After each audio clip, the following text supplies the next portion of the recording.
দীর্ঘ 1.5 থেকে 2 বছর পরে মনে হয় আমরা এই জায়গাটা আসছি অ্যান্ড এই জায়গাটা কিন্তু আমাদের জন্য একটা লাকি জায়গা বিকজ আমাদের প্রথম ব্লগ কিন্তু এই জায়গা থেকে শুরু হয়েছে। নতুন অডিয়েন্স যারা আছে তারা জানেন না, বাট আজকে শেয়ার করে দিলাম।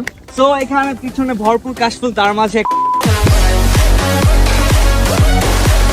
Hello WhatsApp guys, I am জুর and welcome to our channel 7x blogger. So guys, কি অবস্থা সবার? আজকে ফ্রাইডে, ভাবলাম বিকেলে একটু ঘুরতে বের হবো বিকজ লাস্ট 3টা ফ্রাইডেতে কোথাও ঘোরাঘুরি করা হয় নাই, সো কোথাও যাই নাই। অ্যান্ড আজকে ভাবলাম যে একটু কাশফুলে ঘুরে আসি, যেহেতু কাশফুলের সিজন চলতেছে, ভাবলাম ওইখানে অনেক মানুষ হবে, একটু ঘুরে আসি, আড্ডা দিয়ে আসি। সো যাই হোক, আমরা বিকেল 5টার দিকে বের হয়ে গেছিলাম কাশীপুর ব্রিজ থেকে একটু নিচে। কাশীপুর পাওয়ার হাউসের পিছনেই কাশফুলটা। এই কাশফুলের লোকেশনটা যদি শর্টকাটে বলে দিই তাহলে সেটা হচ্ছে কাশীপুর ব্রিজের নিচে কাশীপুর যে পাওয়ার হাউসটা রয়েছে, এই পাওয়ার হাউসের পিছন দিকে এর অবস্থান। ওইখানে গিয়ে কাউকে জিজ্ঞেস করলেই দেখাই দিবে। যাই হোক, আমি ইব্রাহিম, সানজিদ, শাফিন সবাই আমরা ভিতরে ঢুকতেছিলাম। এন্ড এই জায়গাটা কিন্তু আমরা অনেক আগেও আসতাম, আগে পরে অর্থাৎ আজ থেকে 2-3 বছর আগে এখানে এসে ভিডিও শুট করতাম। অনেক রিলস, টিকটক ভিডিও, এটা সেটা ভ্লগ, আরো অনেক চ্যালেঞ্জ টাইপের ভিডিও করছি, যেটা আমাদের ইউটিউব চ্যানেলে আছে এখনো। দেন আমরা একটু ছবি টবি তুলতেছিলাম, টিকটক ভিডিও বানাইছি, রিলস বানাইছি, ভিডিও শুট করলাম, আরো অনেক কিছুই করলাম। দেখলাম যে আশেপাশে অনেক মানুষ আছে,